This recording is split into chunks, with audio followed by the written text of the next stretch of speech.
Welcome to little space academy. जैसा कि हम जो MPPTCL का भी नोटिफिकेशन हुआ था तो उसकी तैयारी के लिए हम क्या कर रहे थे, PYQ सॉल्व कर रहे थे, जो कि किसका है, जो पिछली बार जो वैकेंसी आई थी MPP KVVCL के द्वारा, इंदौर के द्वारा जो वैकेंसी हुई, जिसका पेपर अभी हुआ था EE का, उसका हम सॉल्यूशन यहाँ पर कर रहे हैं। तो हमने उसके 25 क्वेश्चन देख लिए थे पार्ट 1 में। ये उसका पार्ट 2 होने वाला है, जिसमें हम फिर से क्या करते हैं, 25 क्वेश्चन डिस्कस करते हैं। ठीक है, देखिए इसमें हमें क्या दिया गया है, determine the value of Vx।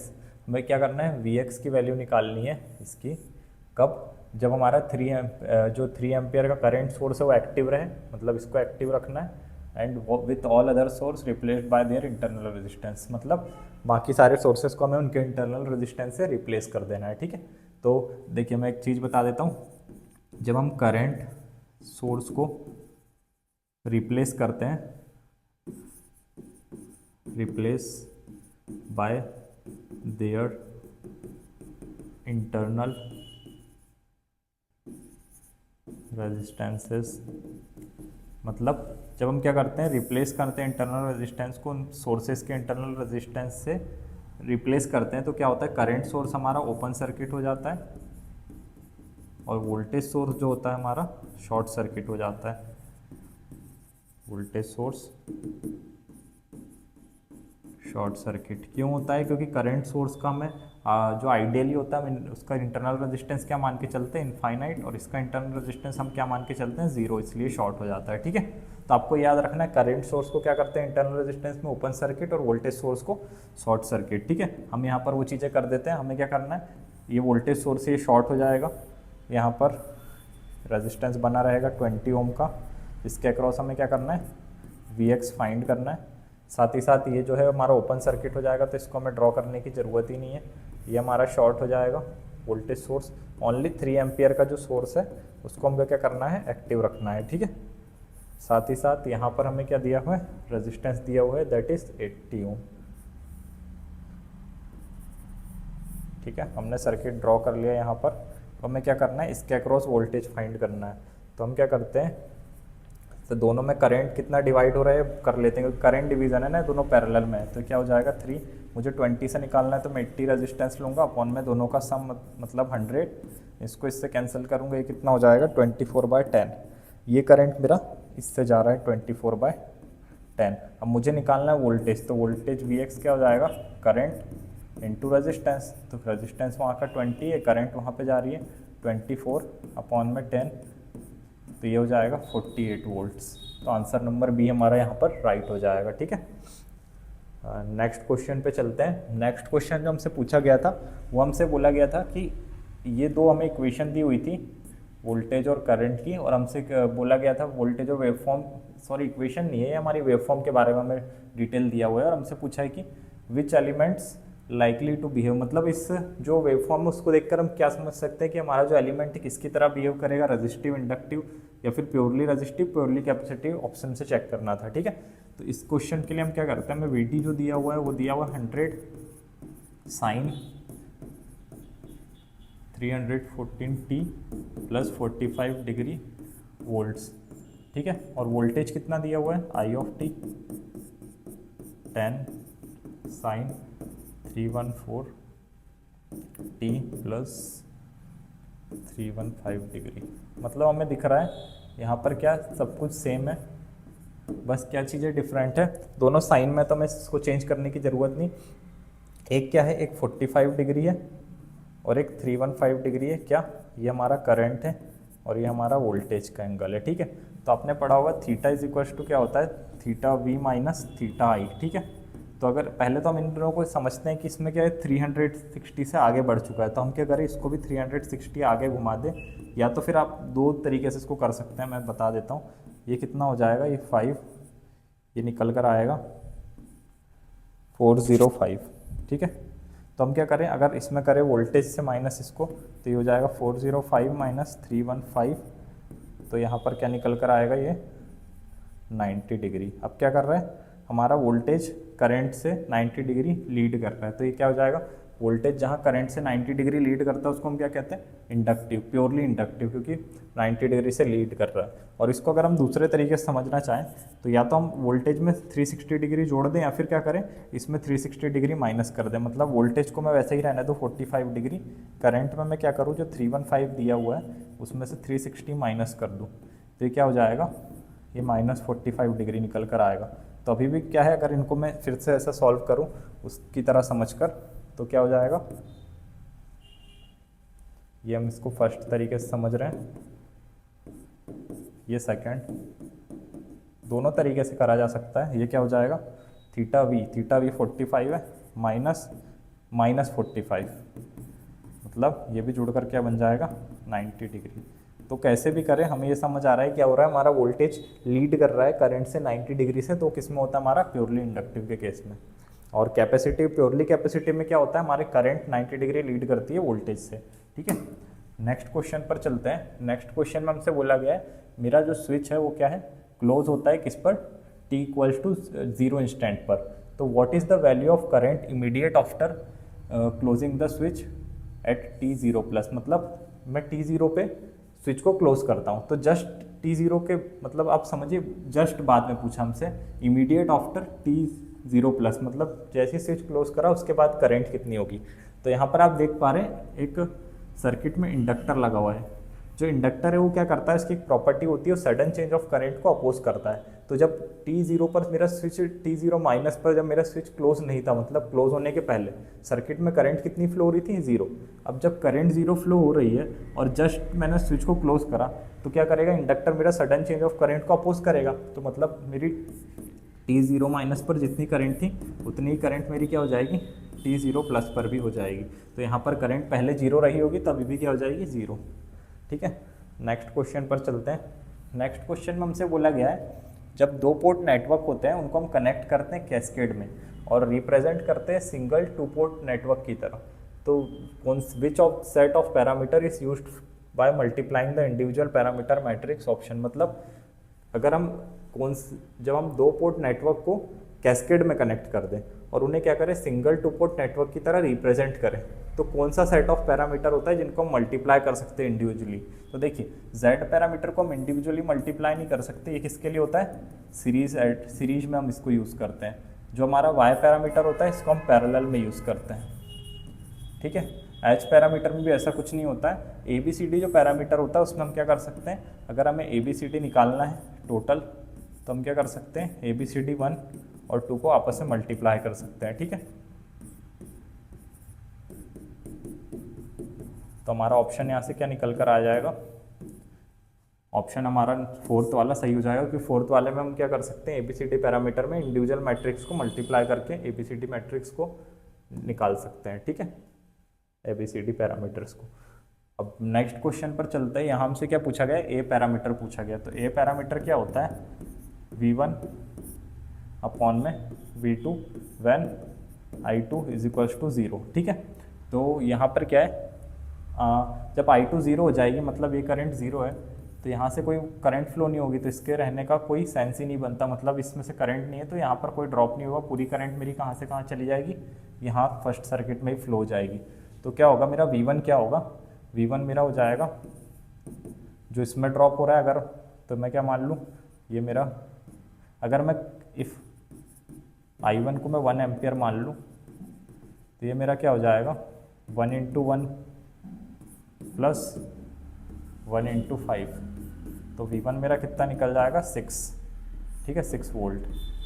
और अगर मैं V2 निकालूँ तो V2 क्या होगा, इसके अक्रॉस का वोल्टेज, तो इसके अक्रॉस मैंने 1 माना है, तो सिर्फ V2 कितना होगा मेरा, 5 × 1 दैट इज़ 5 वोल्ट। तो यहाँ पर रेशो कितना निकल कर आ जाएगा, ए की वैल्यू V1/5, मतलब कि 6/5, जो कि ऑप्शन नंबर ए में हमें दिया हुआ है। ठीक है, नेक्स्ट क्वेश्चन पर चलते हैं। अगले क्वेश्चन में वो इससे पूछा गया है कि जो single face half wave thyristor होता है उसमें RL लोड लगा है और फ्री व्हीलिंग डायोड लगा है, तो उसका एवरेज लोड कैसा होता है। तो एवरेज लोड इसको आपको याद रखना पड़ेगा, ये फॉर्मूला होता है। तो इसका लोड हो जाता है Vm/2π 1 + cos α, और अगर फुल वेव का पूछ ले तो फुल वेव का क्या होता है, 2Vm/π 1 + cos अल्फ़ा।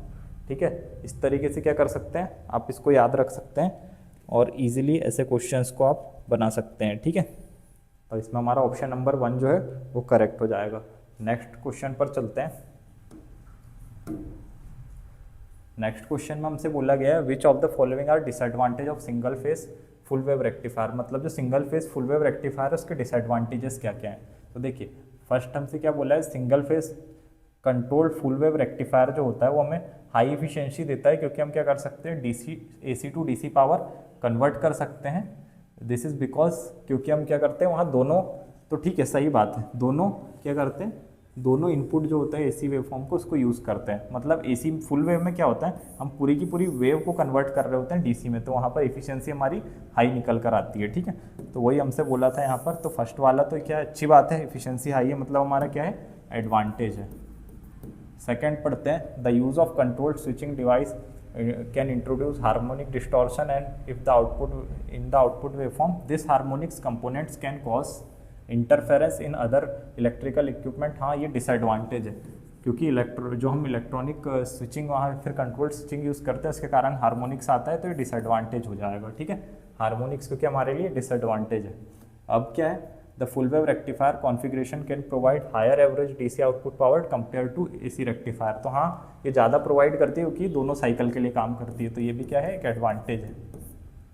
लास्ट क्या दिया हुआ है, द इंट्रोडक्शन ऑफ थायरिस्टर और other control switch adds complexity and potential points of failure in circuits. हाँ तो जो हम थायरिस्टर वगैरह यूज़ करते हैं इनके कारण हमारी सर्किट क्या हो जाती है, कॉम्प्लेक्स हो जाती है, और जिनके कारण फेल्यूर के चांस भी हमारे बढ़ जाते हैं, तो ये अगेन क्या है डिसएडवांटेज। तो हमें यहाँ पर क्या बोला गया था, सिर्फ एडवांटेज पूछे गए थे जो कि फर्स्ट एंड थर्ड है, ऑप्शन नंबर 3। ठीक है, इसको मार्क करके आगे बढ़ेंगे। अगले क्वेश्चन में हमसे बोला गया parallel capacitor turn off chopper हम किसे कहते हैं। तो पैरेलल की बात करें तो पैरेलल वोल्टेज हम इसको ऐसे याद रख सकते हैं, पैरेलल में वोल्टेज सेम होता है, तो क्या होता है parallel capacitor turn off chopper voltage commutated chopper को हम कहते हैं। ठीक है, नेक्स्ट हम देखते हैं अगले, इसमें हमसे पूछा गया है जो जीटीओ होता है उसमें क्या होता है, जब ब्लॉकिंग मोड आता है तो एनोड करंट, मतलब वापस हमें जीटीओ को क्या ले जाना है, ब्लॉकिंग मोड पर ले जाना है, तो क्या होना चाहिए, हमारी एनोड करंट किस वैल्यू ऑफ करंट के नीचे जाना चाहिए। तो देखिए पहली बात तो लैचिंग करंट जो होता है मेरा टर्न ऑन से रिलेटेड होता है, मतलब मिनिमम करंट जो मेरे जीटीओ को कंडक्शन में मेंटेन करने के लिए ज़रूरी है। होल्डिंग करंट क्या होता है, जब मेरी एनोड करंट जो होती है, इधर मैं बात लिख देता हूँ, जब मेरी एनोड करंट क्या होती है, एनोड करंट होल्डिंग करंट से कम हो जाती है, मतलब जो होल्डिंग करंट है ये जो होता है टर्न ऑफ से रिलेटेड होता है, ये भी लिख लीजिए। ठीक है, तो जब मेरी एनोड करंट होल्डिंग करंट से कम हो जाती है तो क्या हो जाता है, मेरा जो जीटीओ वापस अपनी ब्लॉक कंडीशन में आ जाता है, मतलब कंडक्शन करना बंद कर देता है। तो यहाँ पर ऑप्शन नंबर 3 सही होगा। लीकेज करंट कुछ नहीं होता, लीकेज करंट जो जब हम थायरिस्टर को टर्न ऑन नहीं करते तो भी जो थोड़ी अमाउंट की करंट फ्लो होती है उसको हम क्या कहते हैं, लीकेज करंट। ठीक है, और लोड करंट तो जो लोड में जाने वाली है। बट हमसे क्या पूछा था कि ब्लॉकिंग मोड में कब आ जाता है, कौन सी करंट के नीचे जाने से, तो मैंने बता दिया कि टर्न ऑफ किससे रिलेटेड है, होल्डिंग करंट्स। तो जब एनोड करंट मेरी होल्डिंग करंट से नीचे आ जाती है तो मेरा क्या होता है, जीटीओ टर्न ऑफ हो जाता है। ठीक है, नेक्स्ट देखते हैं क्वेश्चन। यहाँ पर क्या बोला गया है, ऐसा कौन सा इनमें से ऑप्शन है जो क्या है 3 लेयर डिवाइस है और जिसमें क्या है 2 जंक्शन है और can provide in a circuit, जिसको हम क्या कर सकते हैं करंट कंट्रोल कर सकते हैं। ठीक है, ऑप्शन से इसको बनाते हैं।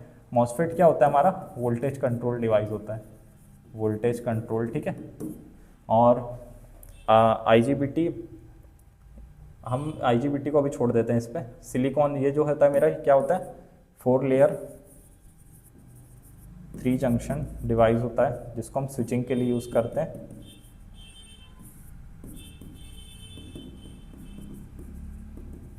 अब करंट कंट्रोल कौन होता है, सब जानते हैं बीजेटी हमारा क्या होता है करंट कंट्रोल, और आईजीबीटी जो होता है वो हमारा क्या होता है बीजेटी प्लस मॉसफेट, दोनों की प्रॉपर्टी को क्या करता है, फॉलो करता है। ठीक है, तो हमें यहाँ पे क्या ध्यान रखना है कि जब हमसे क्या बोला है करंट कंट्रोल, करंट कंट्रोल कौन होता है बीजेटी, और बीजेटी में 3 लेयर होती है, कौन कौन सी, N P P N P या फिर एन पी एन। ठीक है, पी एन पी हो सकता है या फिर एन पी एन। ठीक है, दोनों में से कुछ भी हो सकता है। तो यहाँ पर कितने 3 लेयर हैं, 2 जंक्शंस हैं, ये 3 लेयर है और ये 2 जंक्शन है बीच में, ठीक है। और साथ ही साथ क्या है, करंट कंट्रोल है, ठीक है। तो ऑप्शन नंबर हमारा क्या सही हो जाएगा यहाँ पर, फर्स्ट, बीजेटी। नेक्स्ट क्वेश्चन पर चलते हैं। पर हमसे क्या कहा गया है, यहाँ पर कहा गया है कि एक single phase current source inverter है जिसको उसमें हम क्या करते हैं, एक आइडियल स्विच यूज़ करते हैं। तो किसको आइडियल स्विच की तरह वहाँ पर यूज़ कर सकते हैं, तो ठीक है। तो देखिए पहला ऑप्शन तो हमारे को चॉपर दिया है। चॉपर क्या करता है, मेरे जो फिक्स्ड डीसी है उसको वेरिएबल डीसी में कन्वर्ट करता है, मतलब एक टाइप से ट्रांसफार्मर का काम करता है डीसी के लिए, ठीक है। तो फिक्स्ड डीसी को वेरिएबल डीसी में करता है। थायरिस्टर को हम सब जानते हैं स्विचिंग पर्पस के लिए यूज़ करते हैं, ठीक है, स्विचिंग पर्पस के लिए। तो ऑप्शन तो ये हो जाएगा। और भी देख लेते हैं, इसको हम क्या करते हैं, इसको हम एसी से डीसी कन्वर्जन के लिए यूज़ करते हैं रेक्टिफायर को। साइक्लो कन्वर्टर क्या होता है, एसी से एसी करता है, बट इसमें क्या करते हैं हम, फ्रीक्वेंसी चेंज करने के लिए इसको यूज़ करते हैं। जो फिक्स्ड फ्रीक्वेंसी का एसी होता है उसको ये वेरिएबल एसी में चेंज कर देता है, ठीक है। तो इस तरीके से हमने सारे ऑप्शन डिस्कस कर लिए। अगर किसी और चीज़ के बारे में भी पूछता है तो आप बता पाएंगे, ठीक है। नेक्स्ट हम देखते हैं, इस क्वेश्चन में हमसे बोला गया एक modified MC Müller half bridge inverter है जिसमें क्या है, दो ब्रांच टाइटली, एक ब्रांच है उसमें 2 टाइटली कपल्ड इंडक्टर लगे हुए हैं सीरीज में।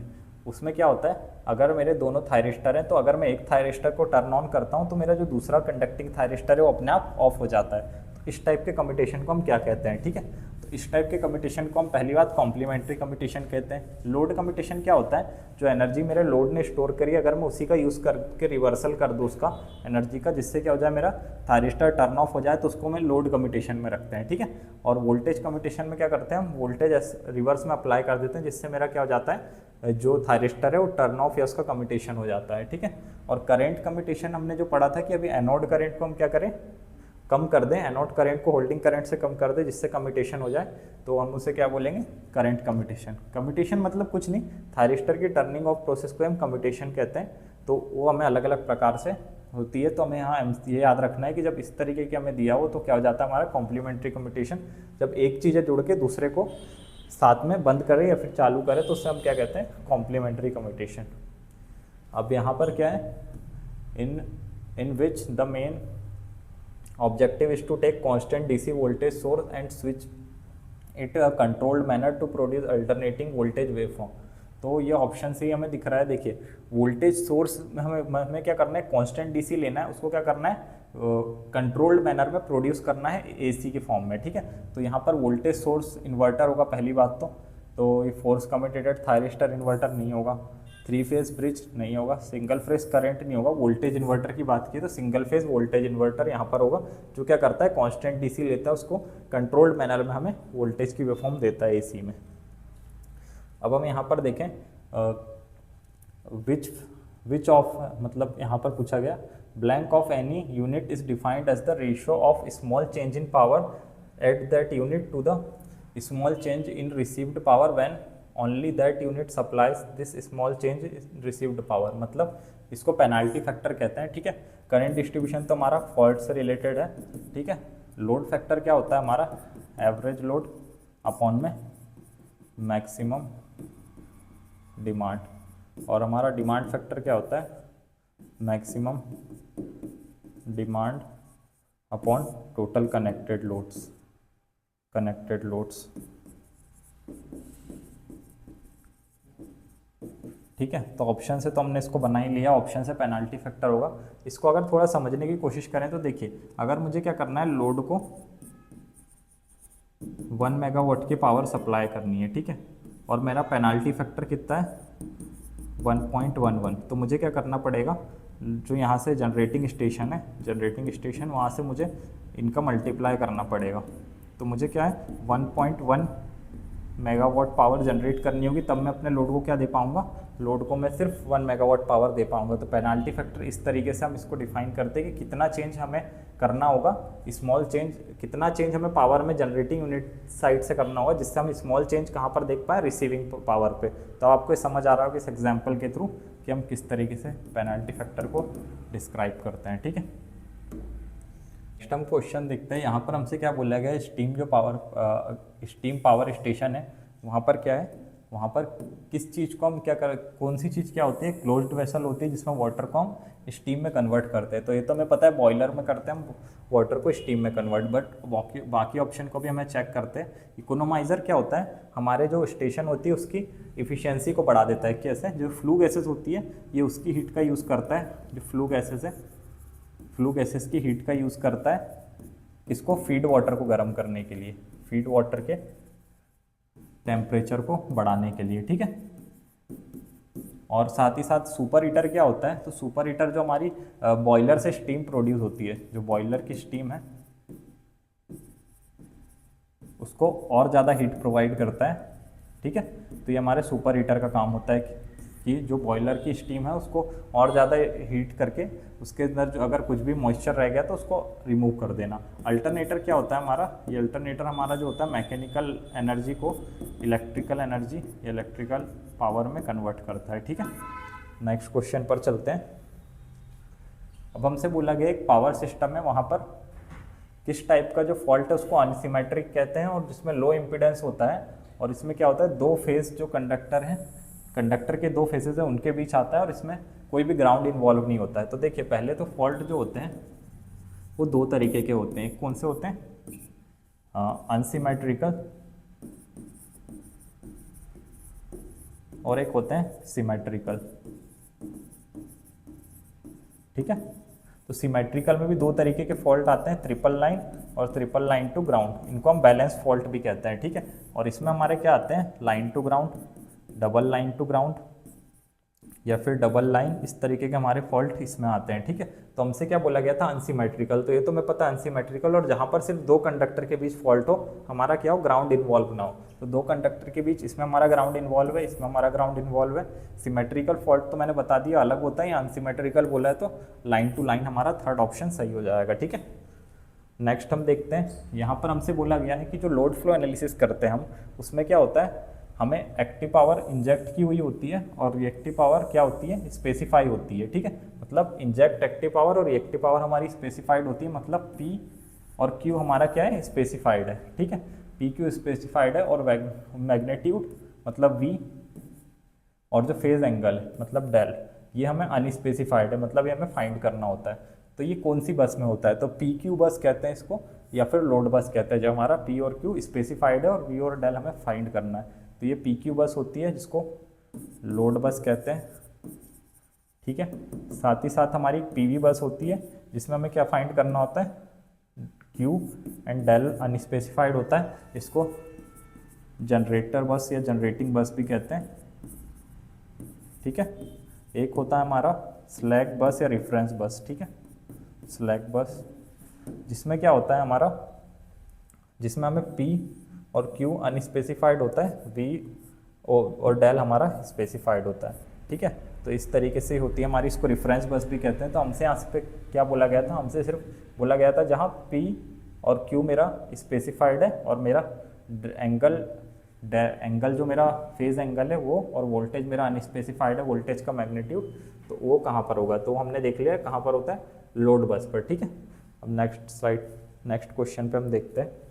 नेक्स्ट क्वेश्चन हमसे बोला गया, is defined as the maximum time delay that can be allowed to clear a fault without a loss of synchronism, मतलब इसको क्या बोलते हैं, जहाँ पर हम क्या कर सके, फॉल्ट को क्लियर कर सकें बिना सिंक्रोनिज्म लॉस किए, उस टाइम को क्या बोलते हैं, तो उसको क्रिटिकल क्लियरिंग टाइम कहा जाता है। फॉल्ट, फास्ट फॉल्ट जो होता है ये अलग चीज़ है, बट और ये तो हमारा कुछ है ही नहीं स्टीम से रिलेटेड, और रियल सिस्टम फॉल्ट ये भी रियल सिस्टम टाइम भी नहीं है, बट क्रिटिकल जो क्लियरिंग टाइम है ये ऐसा टाइम होता है जिसमें हम फॉल्ट को क्लियर कर लेते हैं बिना किसी डिले के, मतलब मैक्सिमम डिले भी होने के बाद भी हमारा क्या है, सिस्टम फेल नहीं हुआ, सिंक्रोनिज्म से आउट नहीं हुआ, उसमें सिंक्रोनिज्म लॉस नहीं हुआ, तो उस टाइम को हम क्या कहते हैं, क्रिटिकल क्लियरिंग टाइम।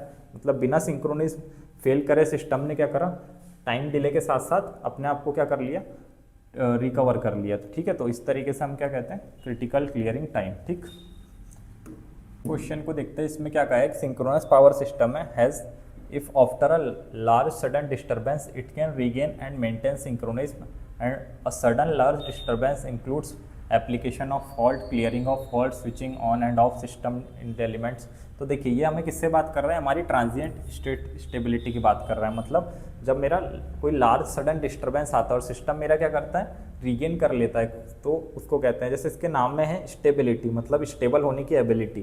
तो इन तरीके के लार्ज डिस्टर्बेंस आने के बाद भी, मतलब एप्लीकेशन ऑफ फॉल्ट या फिर clearing of fault, switching on off के कारण अगर मेरा डिस्टर्बेंस आ भी रहा है और सिस्टम क्या कर रहा है, अपने आप रिकवर हो जा रहा है, तो उसी को हम क्या कहेंगे, ट्रांजिएंट स्टेट स्टेबिलिटी। अब जो ये होता है मेरा, अगर स्मॉल और ग्रेजुअल कोई चेंज हो रहा है, स्मॉल एंड ग्रेजुअल फॉल्ट या चेंज आ रहे हैं, तो उस स्टेप उसके बाद भी अगर मेरा सिस्टम अपने सिंक्रोनिज्म को लॉस नहीं कर रहा है, तो उसको हम स्टेडी स्टेट स्टेबिलिटी में रखते हैं। डायनेमिक स्टेबिलिटी में क्या होता है, इसमें जो स्मॉल फॉल्ट्स तो होते हैं, बट क्या होते हैं, लार्ज टाइम तक रहते हैं, ठीक है, लार्ज टाइम तक रहते हैं। और जो थर्मल स्टेबिलिटी वो टेम्परेचर से रिलेटेड है, उसका इससे कोई लेना देना नहीं है, ठीक है।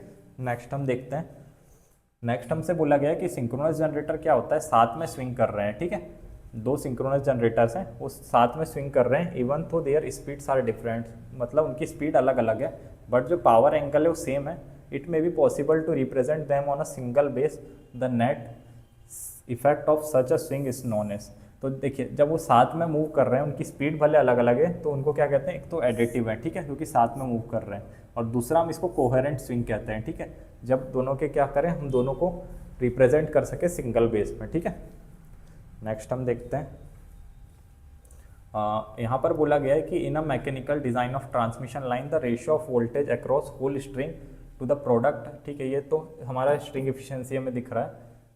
क्या होता है, जो हमारा टोटल वोल्ट, इसमें क्या बोला जाता है कि जब रेशियो होता है voltage across the whole string मतलब टोटल वोल्टेज जो पूरे स्ट्रिंग के अक्रॉस है, ठीक है, अपॉन में नंबर ऑफ डिस्क, मतलब कितनी नंबर ऑफ डिस्क दी गई है, और जो वोल्टेज किसके अक्रॉस, जो डिस्क हमारी nearest to the conductor, nearest to the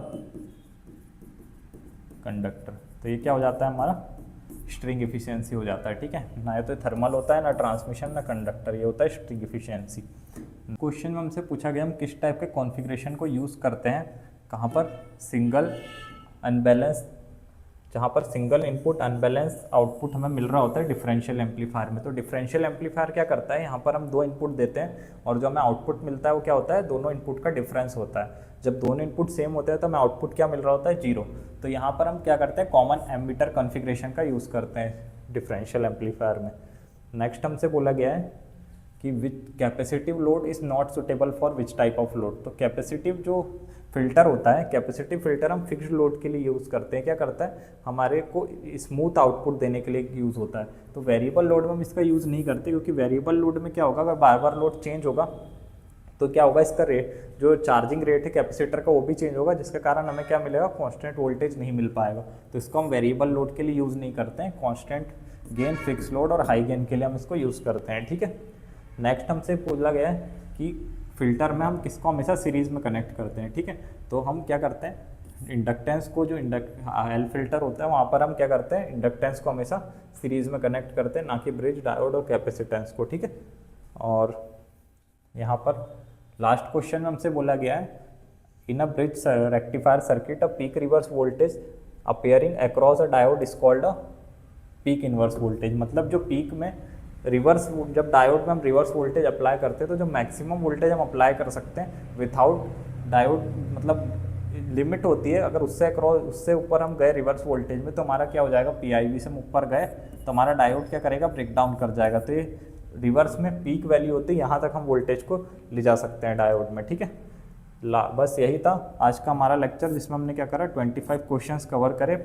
ये पार्ट 2 था हमारा, जो AE का पेपर हुआ था उसका। इसका PDF आपको टेलीग्राम में मिल जाएगा, और टेलीग्राम की लिंक आपको डिस्क्रिप्शन पे मिल जाएगी। अगर आप कोई भी अदर एग्ज़ाम से रिलेटेड PYQ चाहते हैं जिसका हम सॉल्यूशन कराएं, या फिर और भी कोई एग्ज़ाम, कोई सीरीज़ चाहते हैं, तो आप क्या कर सकते हैं, कमेंट कर सकते हैं, हम जल्द से जल्द उसकी सीरीज़ लाने की कोशिश करेंगे। Thank you.